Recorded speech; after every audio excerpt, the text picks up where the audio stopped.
Welcome to day 7 of 100 day challenge. ஒரு வழியாக 1 week complete பண்ணிட்டேன். அதுக்கு என்ன நானே பாராட்டிக்கணும்.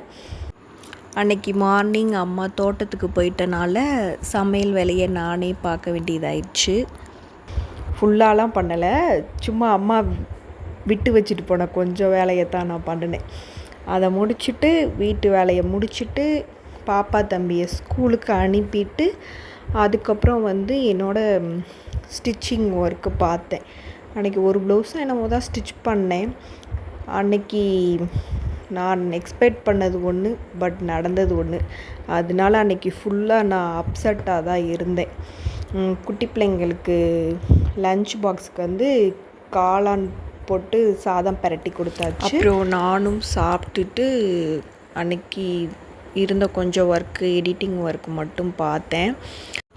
பட் எனக்கு எப்போவுமே இப்படி தான் நடக்கும். எல்லாருக்கும் ஒரு 5வது ஸ்டெப், 10வது ஸ்டெப், இல்லை ஒரு 50வது ஸ்டெப்பில் கிடைக்கிறது எனக்கு எப்போவுமே ஒரு 100வது ஸ்டெப்பில் தான் கிடைக்கும். எடுத்தோடனே கிடைக்கவே கிடைக்காது.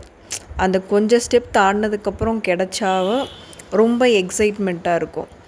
பட் நம்ம அந்த 100 படியை தாண்டினதுக்கப்புறம் கிடைக்கும்போது 100 தடவை ஒரு விஷயத்துக்கே 100 தடவை எஃபர்ட் போட்டு அது கிடைக்கும்போது பண்ணிட்டோம் அப்படின்னு தான் இருக்குமே தவிர ரொம்ப எக்ஸைட்மெண்ட்லாம் ஆகாது. எனக்கு மட்டும்தான் இப்படி இருக்கா, இல்லை உங்களுக்கும் இப்படி தான் இருக்கான்னு சொல்லி கமெண்ட் பண்ணுங்கள். இல்லை நான் மட்டும்தான் இப்படிலாம் யோசிக்கிறேனான்னு கொஞ்சம் டவுட்டாக இருக்குது எனக்கு. ஓகே, நெக்ஸ்ட் வீடியோவில் பார்க்கலாம். அன்றைக்கி டே அவ்வளோதான். அப்புறம் கொஞ்சம் நேரம் குட்டி தம்பி கூட விளையாண்டேன் அன்னைக்கு. அவ்வளோதான். பாய்.